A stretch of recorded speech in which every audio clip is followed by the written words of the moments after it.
Dans cette vidéo, nous allons voir comment utiliser la fonctionnalité opportunité de Crococlick afin de créer des pipelines de vente. Première étape, cliquez sur opportunité. Une fois qu'on a cliqué sur opportunité, on arrive sur ce tableau. Donc là, j'ai déjà un pipeline de vente, mais on va voir comment en créer un en partant de zéro. Mais tout d'abord, répondons à cette question.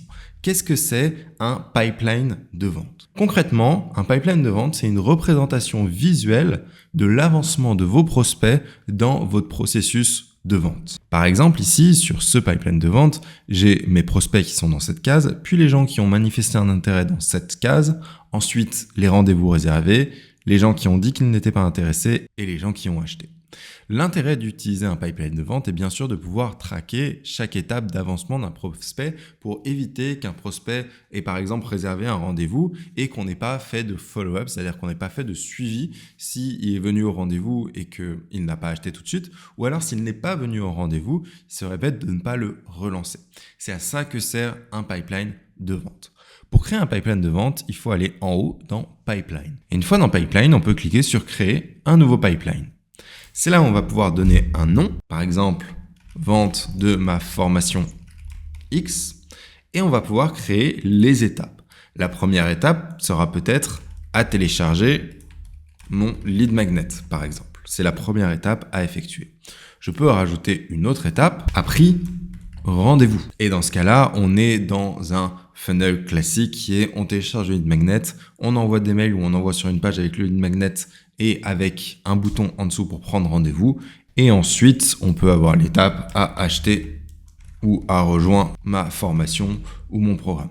Et là, on a 3 étapes dans ce pipeline. Je sauvegarde et il apparaît juste ici. Et je peux bien sûr rajouter des étapes. Si je voulais, je pourrais rajouter une étape, par exemple, à visiter la page avec mon lead magnet, à remplir un formulaire de candidature, etc., etc. Mais là, je me limite à un pipeline qui est très simple. Je retourne dans Opportunité et je vais pouvoir changer mon pipeline juste ici, vente de ma formation X, et je vois mes 3 étapes. Pour l'instant, il n'y a aucun prospect dans mon pipeline. Ce que je peux faire, c'est soit manuellement créer une opportunité, c'est-à-dire rajouter un prospect parmi les différents contacts. Par exemple, on va rajouter cette personne, hop là, et je fais créer.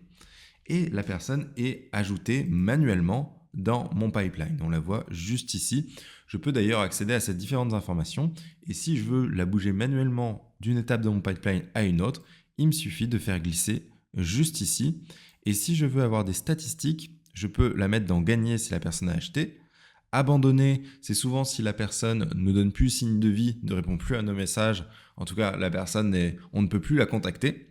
Et enfin, perdu, si la personne dit clairement qu'elle ne veut pas acheter.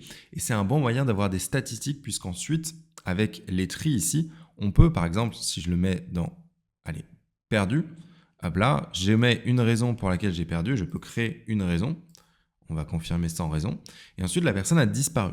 Mais je peux, avec les filtres, en fait, enlever donc le statut. Là, on n'est que ouvert. Je peux sélectionner, par exemple, tous les statuts.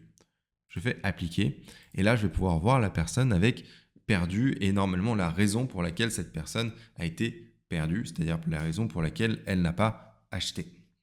C'est un bon moyen de traquer les statistiques et c'est également avec ce pipeline-là qu'on peut avoir des statistiques dans notre tableau de bord. Par exemple, ici, j'ai un pipeline qui est déjà rempli et là, j'ai enlevé le filtre pour qu'il n'y ait que les ouverts. Donc là, il y a tout le monde et on voit les personnes qui ont été perdues, gagnées, etc. Et on voit quand je les mets dans la colonne ici, sold, je les mets également en gagné. Donc, c'est-à-dire que j'ai pris la personne et je l'ai fait glisser dans la case que vous voyez en bas à droite, gagné. Et ça permet de remplir le tableau de bord. Ce tableau de bord qui est juste ici, hop là, et qu'on peut personnaliser comme on souhaite. Et ce tableau de bord va se remplir avec les informations de notre pipeline. On peut voir ici le pipeline justement avec les différentes étapes, les statistiques. On peut voir combien ont été gagnés, perdus, sont ouverts, c'est-à-dire ne sont ni gagnés ni perdus pour l'instant, les taux de conversion, etc., etc. Donc si vous avez une activité avec un certain volume de vente, il est très intéressant d'utiliser les pipelines de vente pour éviter de rater justement des opportunités. Également, à partir du moment où on a une équipe commerciale, ça permet à l'équipe commerciale de suivre l'avancée des différents prospects dans les tunnels de vente, donc les différentes étapes de vente, tout en évitant d'envoyer 2 messages à la même personne, puisque on peut attribuer en fait chaque opportunité à un membre de l'équipe.